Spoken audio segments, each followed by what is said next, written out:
Good afternoon, ladies and gentlemen. Welcome to the Foreign Correspondents Club of Japan. I am Manzurul Haq, Vice President of the club. And today we have a press conference of a topic which is lingering for very long. That is Rohingya refugees, and almost becoming a forgotten refugee story. That when we talk about refugees, we think about war-torn areas and others. But here it is, yes, now it's coming, yeah? Okay. Here it is 1 million plus Rohingyas. They were driven out of their land. Their houses were looted, women were raped, and young people were killed, and rest fled the country and came to Bangladesh. Bangladesh is not a rich country, but for 2 years sustained 1 million plus refugees. And world is mostly keeping silent. Some countries are voicing this, but others are keeping silent. But recently, the issue has been raised at International Court of Justice that Rohingya is a crime against humanity and genocide case. And surprisingly, the case was filed by Gambia, small African nation, not by Bangladesh. And it's a very tricky one. Why Gambia filed the case? There are many theories on that. That you probably know that ICJ, International Court of Justice, if two parties do not agree, then no case is taken over. So if Bangladesh filed a case, there are possibilities that Myanmar wouldn't come, reject. So Gambia, a small country, moved this. And probably Myanmar authorities thought it's a easy bait. So they have come over there. And hearing was held. It was in November. And now the matter is being discussed among judges. And ruling is expected sometime in near future, not so late. So today, this refugee crisis, current situation, and what is inside, everything will be talked about by two distinguished persons. One is himself a refugee, Mr. Htut, who spent years in refugee camp in Bangladesh and has come to Japan. And since coming to Japan, he is relentlessly trying to convince Japanese authorities the case of Rohingya. But Japanese authorities seems to be working the other way, because Japanese ambassador in Myanmar, he recently made a statement saying that there is no genocide, no crime against humanity. So this we'll hear from him. And also, second speaker, we have Mr. Muranushi Michimi, who is a professor of Gakushin University, also starting the issue for quite long. And we'll hear from them first, and then we'll go to Q&A. So, ladies and gentlemen, join me to give a warm welcome to this distinguished speaker. Yes. So first we hear from Mr. Htut, yeah? Okay, please. Good afternoon. Thank you very much for coming to listen about the Rohingya people and the Japanese government policy on the Rohingya crisis. Today, we are here to express our disappointment with the Japanese ambassador to Myanmar, Ishiro Maruyama's comments on the Rohingya genocide. We Rohingya people in Myanmar and around the world, we are very disappointed. Recently, he made some comments with an interview, and he said something very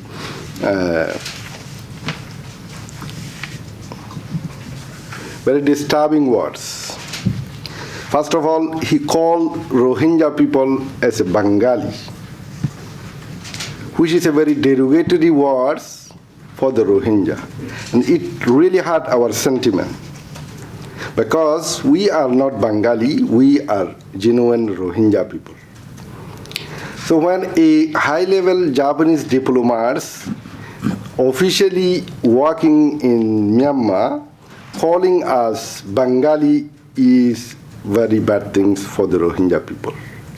So we want to express our disappointment to his comments.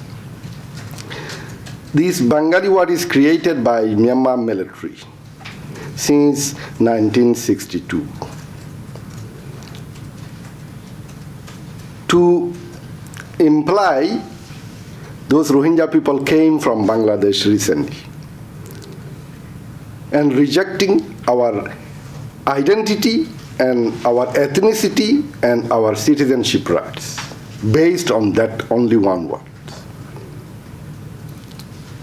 Actually, we have been in Myanmar, so today's Myanmar, before it was Burma, for centuries and centuries old over there. Historically, that is proved. But since 1962, Myanmar military government has campaigned against the Rohingya people, and they branded us as the Bengali, and today most of the Myanmar people are trying to label us as Bengali. It means they are not from Myanmar, they are from Bangladesh. So, echoing that rhetoric of the Myanmar military government, Japanese ambassador in Myanmar is fueling the case over there by calling us Bengali.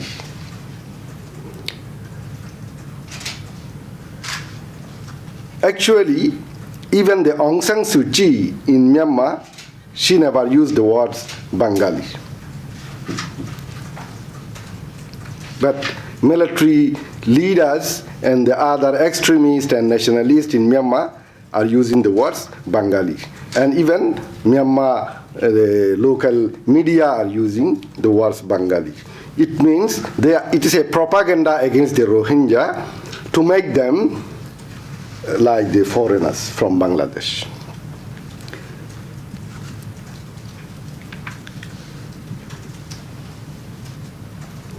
Number second things I want to express over there is in his interview, Japanese government doesn't believe the genocide happened on the Rohingya people. They doesn't believe. He expressed official interview. And he says he is praying to throw out the case from the ICJ, as the Aung San Suu Kyi requested. And even ICJ decided some things. Japanese government is ready to assist Myanmar government and Myanmar military to overcome the case. So it means Japanese government is indirectly denying the genocide. He is a very high-ranking Japanese diplomat. He represents the Japanese government, I believe.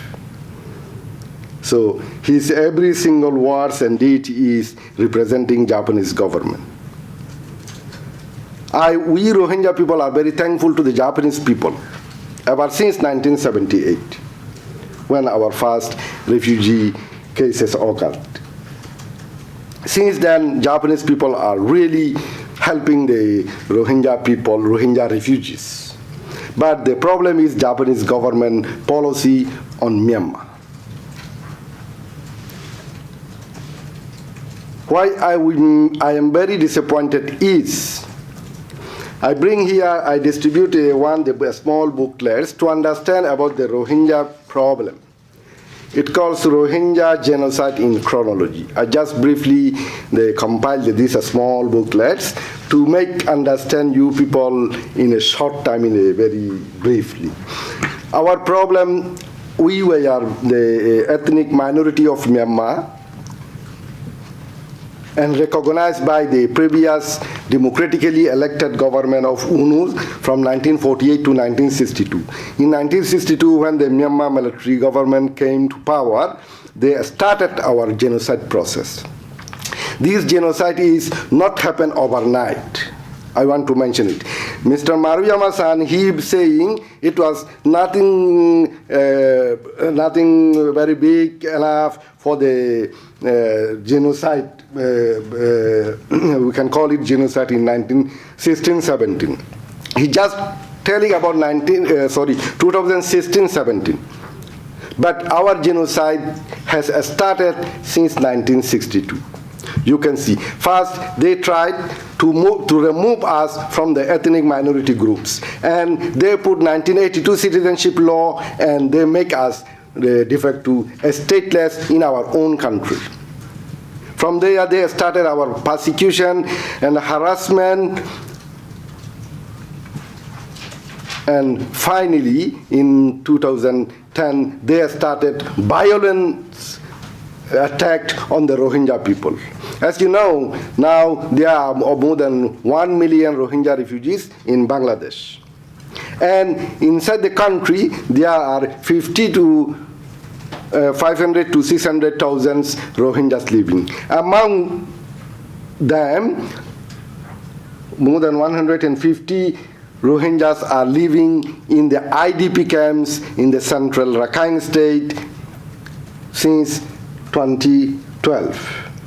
And other Rohingyas, remaining Rohingyas are living like in a concentration camp, open air concentration camp. Their movement are not free, they are restricted for their movement. They cannot even go to market, they cannot go to the hospital, they cannot go to the school even.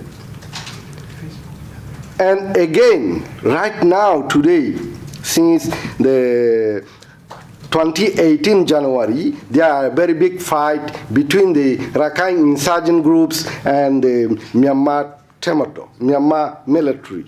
The fighting is very heavily fighting every single day. I can say every single day Rohingyas have been killing till today. Last weeks, even they exploded the landmine, and 10 Rohingya students, about 10, 12 years old, a student has been killed. In every single day, Rohingya has been still killing in the same area. And the Rohingya people inside Myanmar are also very desperate to be free, and they are sneaking by car or by boat to the other neighboring countries like Thailand, Malaysia. They are trying. And every time when they tried, some have been gone to Thailand or Malaysia, and some have been arrested by Myanmar authorities. And now those people are trying to flee, those people are arresting and putting in the jail. So what can we do? And I want to say these things to I am saying the same problem last 20 years to the Japanese government, officially and privately. Every single Japanese foreign ministry officials known about that. And even you may see the United Nations reports.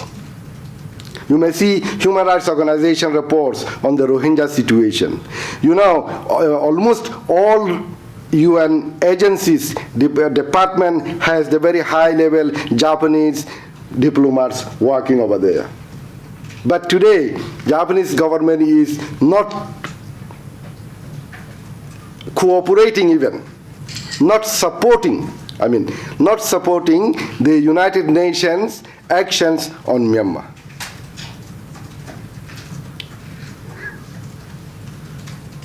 In 2018, UN fact-finding mission made a very broad reports on the Rohingya problem. And they said in that reports, there might be genocide happened or there might be genocide intent. Clearly they stated it. And when those reports are going to the UN Human Rights Council and the voting process, Japanese government always try to abstain. It means they are not supporting the United Nations action on Myanmar. And we complain these things directly to the foreign ministry. Why you do this kind of things? Why you are not? They said, yeah, we are talking to the Myanmar government and we want to cooperate with the Myanmar government. I said, on which topics do you want to cooperate? Myanmar government is not listening to anything. But they don't believe United Nations even reports and the Human Rights Organization reports and even to us. But they believe to the Myanmar military government. As you know, there is a history. Myanmar militaries are lying to the international community for so long. You know, not only Rohingya people are suffering in Myanmar, but today we are talking about the Rohingya. But not only the Rohingya people are suffering in Myanmar, the same other ethnic minority, Kachin. You may see Kachin, how many Kachin are wandering around the world as refugees. And the Shan, Shin, Karen, even Rakhine people are suffering under this military government. But Myanmar, Japanese government is still supporting the same military. I cannot believe it. So our case is right now in the International Court of Justice in The Hague process, under the process. And what the Maruyama says, he says, I don't believe there is the genocide happened in Myanmar. I assume he is trying to influence ICJ's decision. I hope ICJ doesn't come under his influence.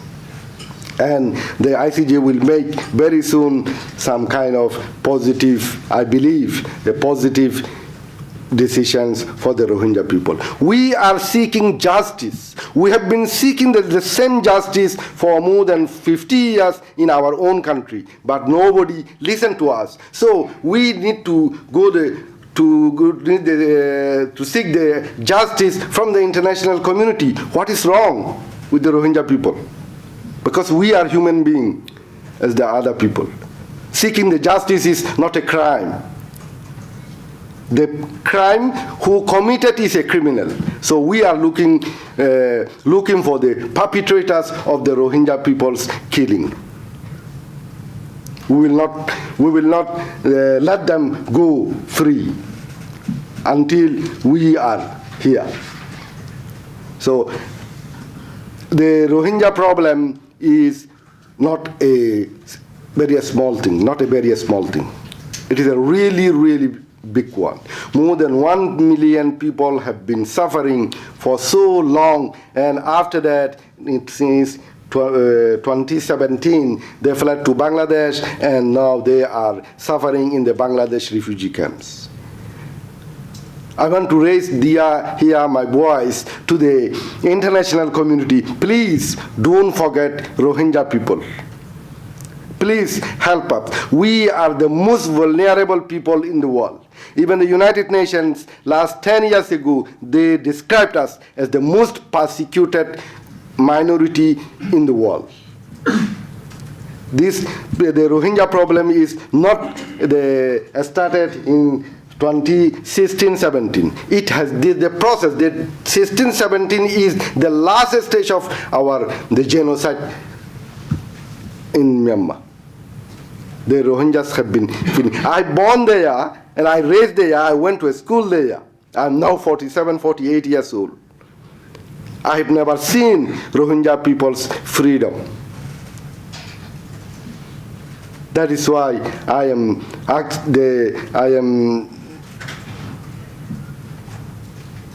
very disappointed, appealing again to the Japanese government. Please try to help vulnerable Rohingya people. Please don't side with the criminals. They are criminals. They killed thousands of Rohingyas. They raped thousands of Rohingya women. They killed Rohingya children. They abandoned all Rohingya villages. I'm not telling the story, it is the facts. How can Japanese government deny it? I saw Mr. Maruyama-san visited to Rakhine in last 2 or 3 months ago with some Japanese media as well. Before he go to the Rohingya places, 1 week before, the authorities selected some Rohingya from the community. And they trained them for more than 1 week.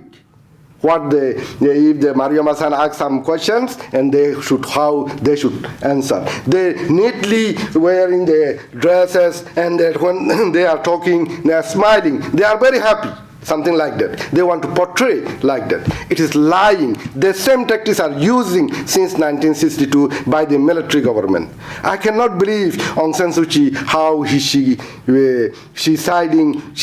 trying to protect the military. The same military who detained her for more than 15 years under house arrest. We have been struggling to fight for her freedom.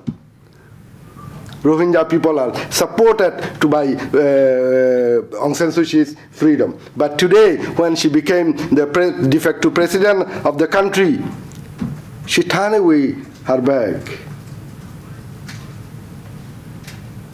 She inspired Burmese people to fight for freedom. But today,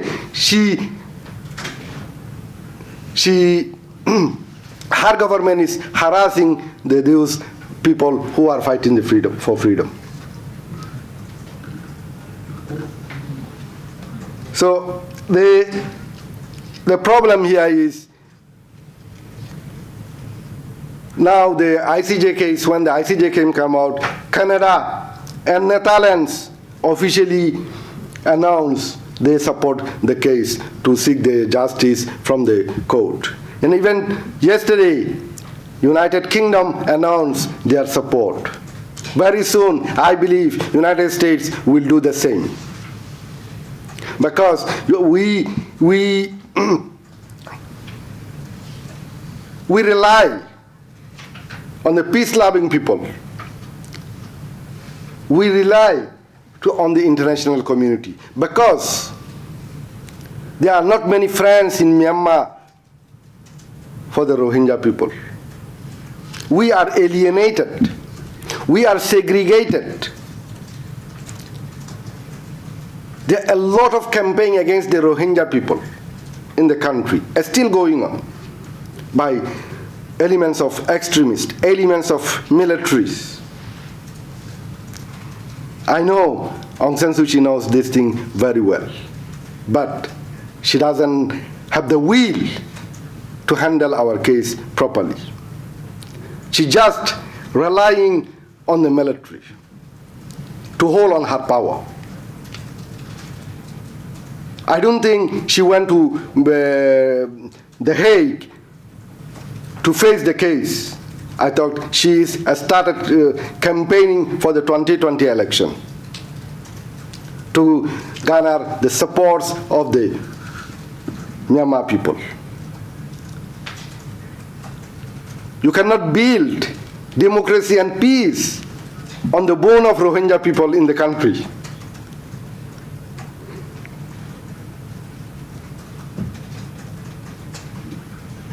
You need to come clean.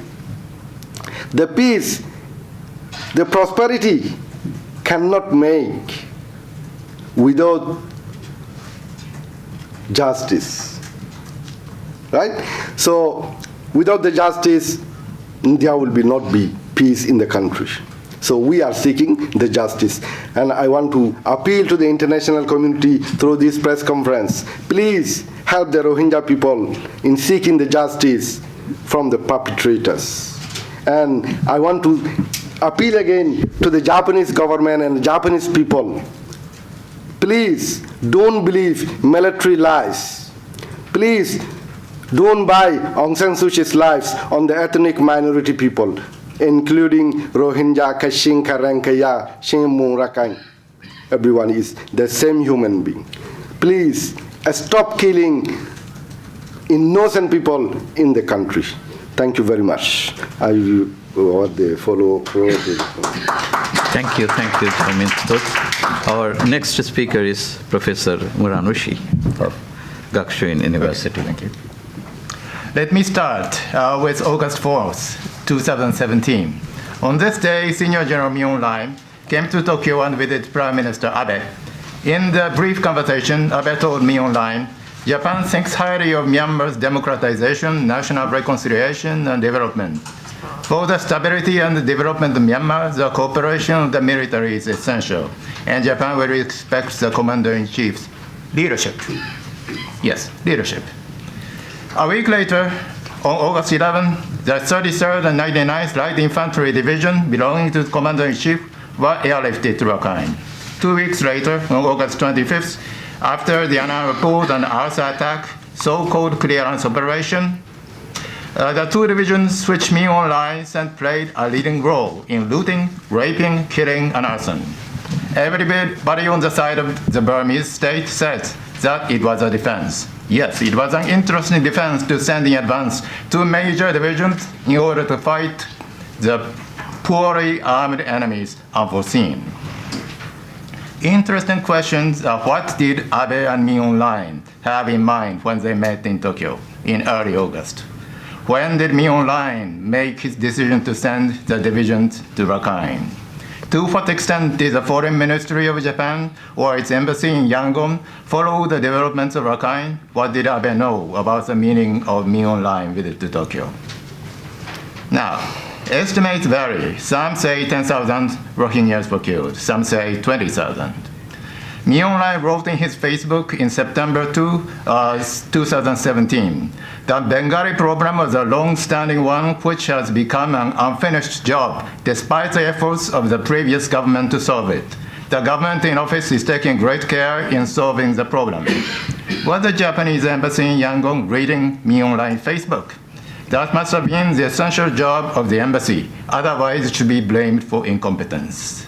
But the role of the embassy is to see the truth, to the possibility of truth through the surface. It was at least possible that the Commander-in-Chief was leading what he thinks as the completion of the unfinished business when he met Abe. Japan's attitude to Myanmar in the unfinished business has some key words: condolence. Soon after August 25th, 17, Japan issued a statement of condolence for Myanmar. It was not a condolence of the Rohingyas, for those Rohingyas who began to be killed by the military by the thousands, but it was for the border security guards reportedly killed by Arsa attack on August 25th. As of now, the government of Japan has not expressed any official sympathy for those Rohingya killed. Allegation and concern. But wait a minute, did Japan ever recognize that beside Arsa members, innocent Rohingyas were killed by the Burmese military? I'm afraid not. The satellite photos and the refugees who reached Bangladesh tell who harmed them, but Myanmar did not say that it hurt someone other than terrorists, which means that Japan has decided to refrain from calling spade a spade until its friend Myanmar calls it a spade. And Myanmar never did, therefore Japan never did. The catastrophe of human rights of the Rohingya is called allegation of human rights abuse, and the maximum Japan does do to Myanmar is to repeat its own concern about the allegation. Nation building, support, think together. Another aspect of Japan's relations with Myanmar is to stress its cooperation in the field of nation building.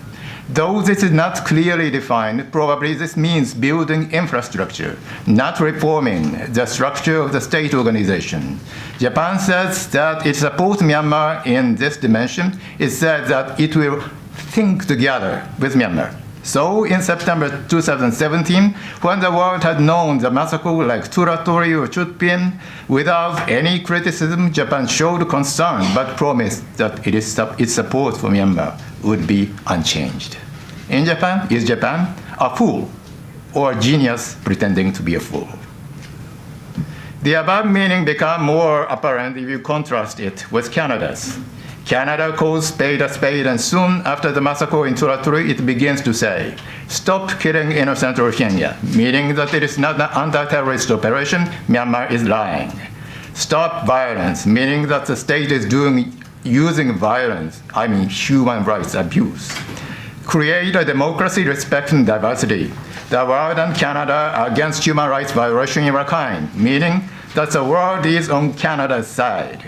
This is a crime against humanity. Canada keeps saying Rohingya.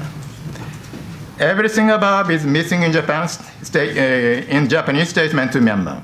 Japan's message to Myanmar is essentially, we have grave concern about allegation of human rights abuse, but we will never treat it as a confirmed fact until you confirm it. The attack by ARSA is a fact because ARSA confirmed it. Myanmar should take action toward the allegation of human rights abuse. I welcome your action, whatever it may be. But we promise to support your nation building. This is unconditional. We will never try to compel you. And Japan's view continues to be bilateral. Japan does not say Rohingya. Japan sometimes say Bengali. There is an interesting twist in the use of Rohingya or Bengali in Japan. The Foreign Minister Kono said in his blog that Japan uses neither Rohingya nor Bengali for the sake of neutrality. But this is contradicted by the fact that the Foreign Ministry of Japan signed an exchange of notes with Myanmar in 2013, mentioning the conflict between the Rakhine and the Bengali residents. The Ministry of Defense of Japan uses the term Rohingya. The Japanese ambassador Yangon uses the word Bengali at least several times before the Burmese and foreign press, after the above-mentioned Foreign Minister Kono's statement. Before the Japanese eyes, he says Rohingya. So, Japan's double talk is a bit difficult to be noticed. And there are two pillars which Japan often uses to explain its policy domestically. Aung San Suu Kyi is still an unchanging human rights heroine fighting against the military. If Japan pushes Myanmar too much, the present regime will go back to the ancient regime. Canada sends its special envoy to Myanmar to investigate itself. Japanese delegation goes to Cox's Bazar, but does not hear stories from the refugees, although it pledges its distance. As the above shows, the difference between the two comes from a fundamental point. How can a foreign country confirm its facts about Myanmar when Myanmar denies them? In a sense, denial means truthfulness. For example, when Myanmar refuses a special rapporteur, UN, or a fact-finding mission, the world neutrality naturally thinks that the truth must be inconvenient for Myanmar. But this does not seem to be the Japanese way. But does Japan wait for Myanmar because of its cognitive principle? Probably not. Then the hypothesis is that this is because Japan wants itself to be slow in recognizing Myanmar's guilt and defects. About this, there are two possibilities. One is, if we rephrase this, what Foreign Minister Kono once said, Japan is trying to protect and nurture the fragile blossom of Burmese democracy. Because Myanmar is such a nascent democracy, the world needs to be soft to it. If you punish it, Aung San Suu Kyi will be weakened, there may be a military coup, and the world will lose all the progress of Myanmar in the past. But we can tell this because Japan never in any way proposed any roadmap for Myanmar's transformation. Canada at least said that Myanmar should respect diversity, but Japan did not even say that. Japan never tries to persuade other countries to be less critical about the human rights situation there. Actually, Japan is doing something counterproductive. The fact Japan tries to appease guilty Myanmar means that Myanmar learns a lesson that Japan will tolerate future misdeeds, which will make coup d'etat more likely. Japan is slow because that is good for the economic interest. That is the second possibility. The logic can flow like that. Compare Myanmar with South Africa's apartheid in the past. In apartheid, the UK was the best partner in South Africa, and if the UK decides to change South Africa, the latter has no other option but to reform. But in the case of Myanmar, it is always an alternative. China helps Myanmar more and fills the vacuum, even if Japan tries to leave. Therefore, so long as there is China, which separates business and human rights, Japan's effort to change Myanmar will be futile and against the interest of Japan. Because the economic environment is a world of crony business in Myanmar, Japan needs to be close to the state of Myanmar in order for its business to be treated well from the state of Myanmar. And of course, the Japanese business community likes the way, and it does not have to say that, because the whole big business, not only one or two, go to Myanmar. They can move the Japanese government without saying a word. But genocide cannot be overlooked for the sake of economy. Now, Myanmar is on trial in ICJ on the charge of genocide. The biggest point of contention in genocide is usually how to prove the intent to destroy a group in whole in part. In December, Aung San Suu Kyi said, basically, because Myanmar was defending the nation against the attackers, after the ARSA attack, it is enough to interpret that Myanmar was doing clearance operation. Incidentally, it is a bit strange that Myanmar ceased to emphasize terrorism or extremist terrorist activities. Here you have the drawings of the Rohingya children in Cox's Bazar, which I asked when I was there. They are very illustrated. The security forces were attacking ordinary people, burning houses without viewing who were in. Ordinary, probably kind people were armed with swords. Women and children are killed. Mutilation is often seen. How they set fire, the killed victims are not armed. An important observation is all victims are attacked and killed in the same manner in different villages, as if the attackers had been given the same order and the same training. The second, the slogans. You have another distribution. These are the slogans of the demonstrators in September, around September. Like Rakhine issue is no politics, it is terrorism. The second one is extremely interesting. Every extremist terrorist is Bengali, and every Bengali is extremist terrorist. No human rights for terrorists. Crack down terrorists. Now, because terrorists are Bengalis and Bengalis are Rohingyas, these messages in combination signify the Rohingyas need to be destroyed. I think this is genocide, isn't it? And the last proof is genocide denial. In late October, famous, prominent monk Sitagu Sayadaw made a speech, televised speech before the military officers. Like, it's a story, well, to make it short, don't worry, Your Highness, not a single one of those you killed was Buddhist. They didn't follow the Buddhist teaching, and therefore they did not know what was good or bad. Not knowing good or bad is the nature of animals. Out of over 500,000 you killed, only 1.5 were worth the humans. Therefore, it is a small sin and does not deserve your worry. Okay, conclusion. Japan should sign the Genocide Convention because Japan's Myanmar policy in 2010s can be argued as a case of complicity to genocide, thinking together, which is punishable in Genocide Convention.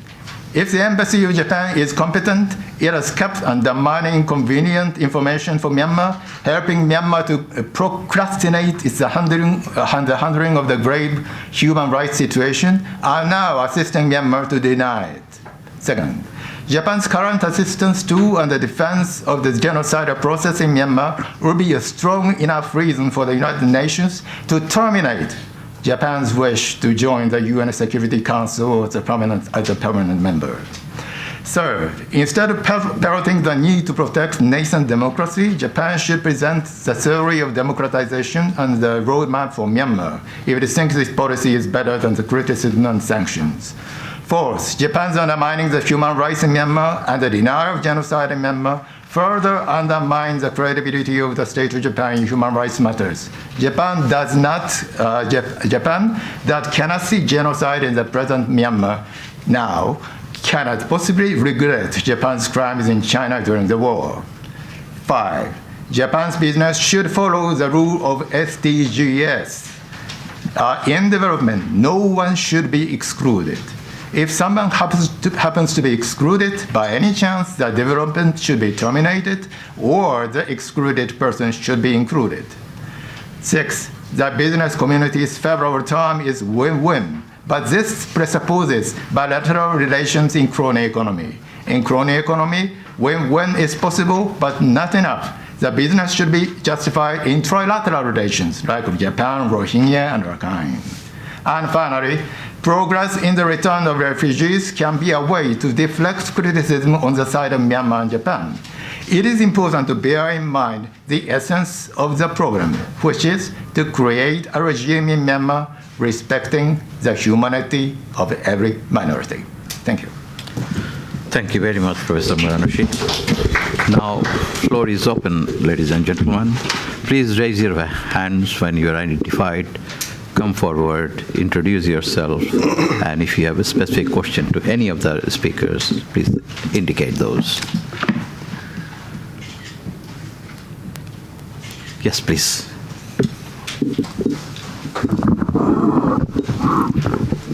Mingalaba Sensitiva, the questions to two of you. So, introduce yourself. Yes, I'm a reporter from BuzzFeed Japan, Sumire Kotomita. So my first question is about the cash support that the Japanese government is giving it to Myanmar government. That since 2017 to 19, it's reported that they are giving a lot of amount of cash support, especially 2018, $23 million for the Rohingya to come back to Myanmar or something like that. But last year, Ms. Wei Wei Nu had a press conference here that she said that those cash support is not delivered or doing anything to the Rohingya people. So what do you think? What happened to the money or what happened? Yes. I think $23 million is a huge money given by Japanese government to Myanmar. I think it is not for the Rohingya. It is for the Myanmar military. And I assume using from these $23 million, they built a concentration camp in Mongdo to receive the Rohingya refugees who wish to come back to Myanmar to put in these concentration camps. Japanese foreign ministers have visited and looked at the concentration camp, a very big camp. They want to put the Rohingya people who want to come back to Myanmar, they want to put in this camp. I think they used for money to build these camps, but not for the Rohingya people in Myanmar. So you had two questions you mentioned, yeah? Second one? Yes. Okay, so my second question is, I heard that the former ambassador of Bangladesh, Mr. Izumi, it was really supportive to the Rohingya people who went to Cox's Bazar concentration camp, IDP camp, and with the soccer player Hasegawa-san. Yeah. And he used the word of Rohingya also. Yes. How do you evaluate his act? It is a very good thing, Japanese ambassador in Bangladesh, Mr. Izumi, and he went to visit to refugee camps, and he showed some the sympathy to the Rohingya refugees. And even the Mr. Kono, when he visited to Bangladesh, he cried. I saw in the television, he cried. Seeing the suffering yeah. Because when they come back to Myanmar, they come back to Japan, and then when they talk to the Aung San Suu Kyi and the Myanmar military, they forget Rohingya. I don't understand these things. They have no consistent policy on foreign policy or the Myanmar policy. There must be, countries must have a consistent policy promoting the human rights or the democracy or something like that. You cannot forget there's some people suffering, and you cannot tell we are trying to promote the democracy. So this Mr. Izumi's the attitude was really a good one, and we say thanks to that kind of the diplomats. But now also the Ito-san. Yes. Ito-san, the ambassador Ito-san, he is also a very good guy, and he has a very good attitude to the Rohingya refugees. And that is why I am saying they are not all. Some elements have the negative view on the Rohingya people, especially when they are working in Myanmar. They are very close relationship trying to maintain with the Myanmar military and the Myanmar government. And Ambassador Ito, one of the first trip to Bangladesh was refugee camp. Thank you. Yes, any other question? Pio?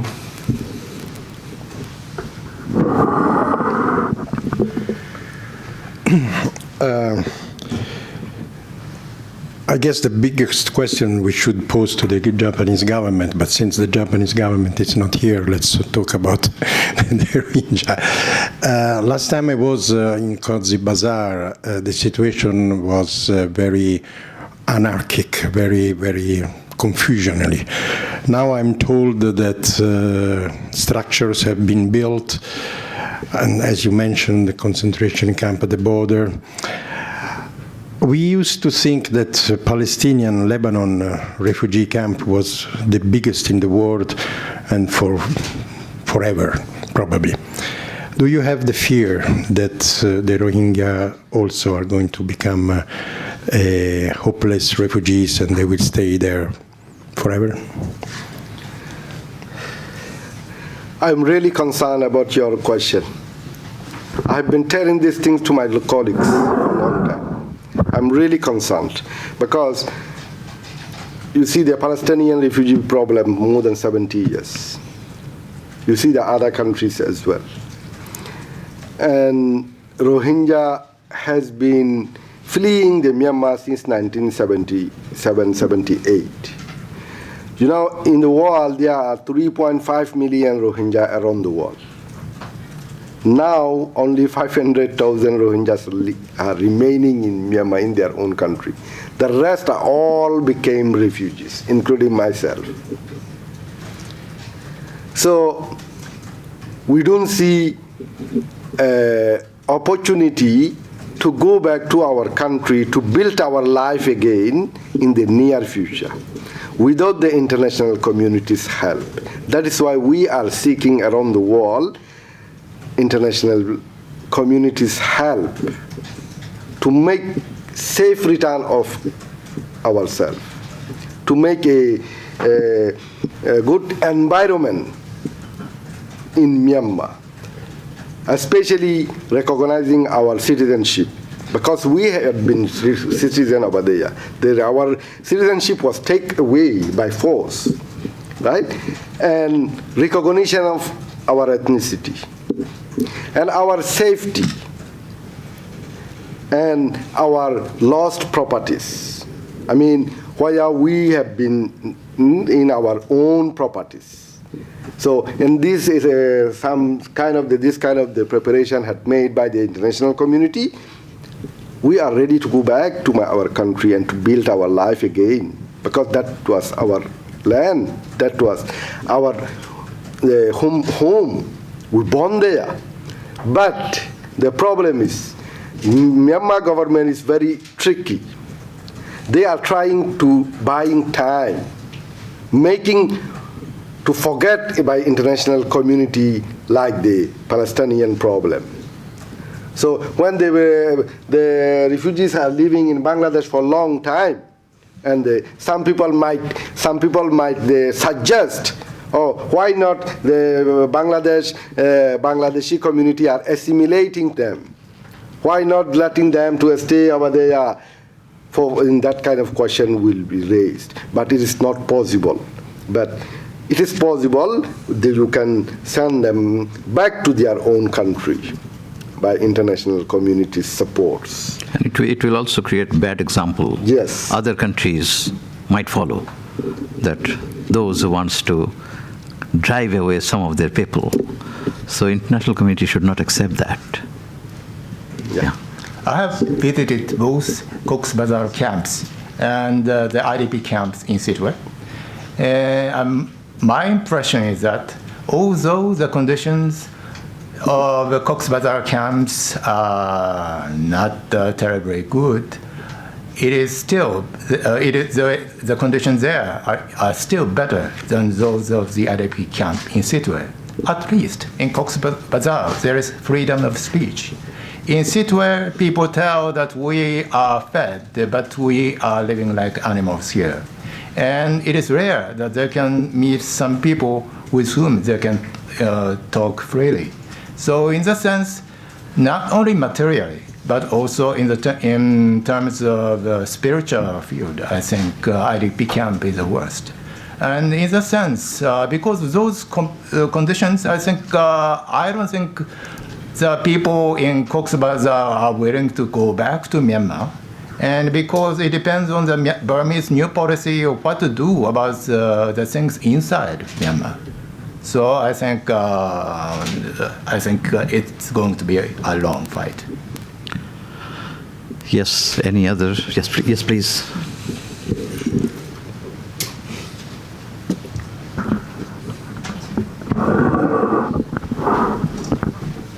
Hi, my name is Jimin Park. I'm from Reuters. I have a few questions, but Mr. Zong-min, what do you think is the biggest reason why the ambassador made such remarks? Do you think it's more of a personal ties to Aung San Suu Kyi, or do you think it's more representing like Japanese official policy or stance on Rohingya situation? And secondly, can you introduce your group briefly, like how many Rohingya refugees are involved in your group? And the third question is, both can answer, but how do you what do you think about like Japan's refugee policy? So, for example, like Rohingya refugees how many Rohingya refugees submit applications to Japan? Like how many numbers actually accepted? Do you have that kind of data as well? Thank you. Thank you. My organization right now is the Burmese Rohingya Association in Japan. We are in Japan about 350 Rohingyas, including our children. And about 130 Rohingyas applied for the refugee status in Japan. Among them, 17 have been recognized as a refugee. I am the first recognized refugee from the Rohingya community in Japan in 2002. Rohingyas have been coming to Japan early 1990s. In these 30 years, only 17 Rohingyas have been recognized as the refugee. The rest are given the humanitarian stay, a special permission on the humanitarian ground. And still there are about 15 to 17 Rohingyas are lingering with their status, applying the refugee, seeking the asylum. For some are more than 15 years without any kind of status visa in Japan. So you can imagine how the Japanese government is treating to the Rohingya people, even in Japan. When the world are saying genocide happened on the Rohingya people, those genocide survivors came to Japan, and Japanese government is not giving the full protection to those Rohingya genocide survivors. You can see what they will have the policy on the Rohingya refugees in Bangladesh and Myanmar. And number two questions, I don't have exact the answer for your question why the Japanese the ambassador is doing this kind of things. It might be his or the personal ties with the Myanmar military and the Aung San Suu Kyi. or mere Japanese government policy on the Rohingya issue. I'm sure one thing among them. This Maruyama-san has been long-time supporter of Myanmar military government. He has been in other diplomatic mission as well.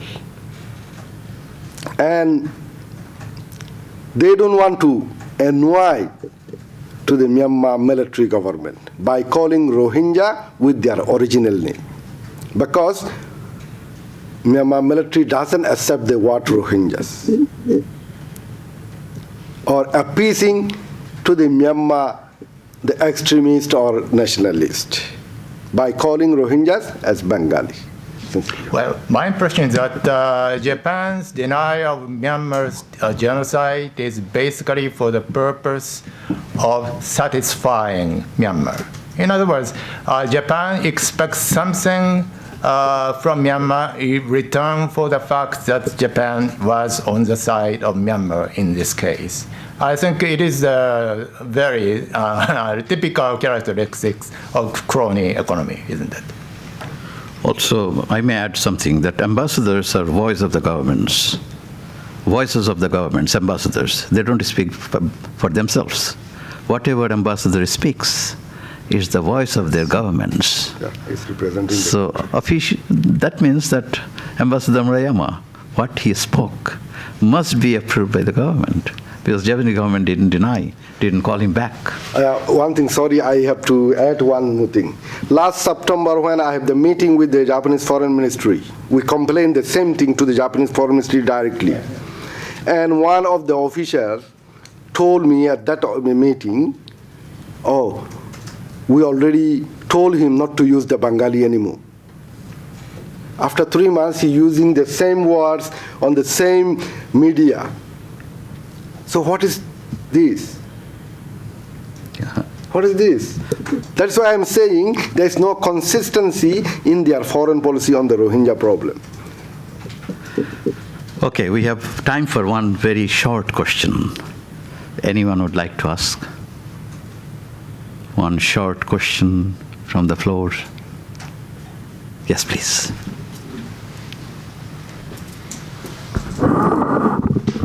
Hi, my name is Mai Asami from GG Press. Nice to meet you.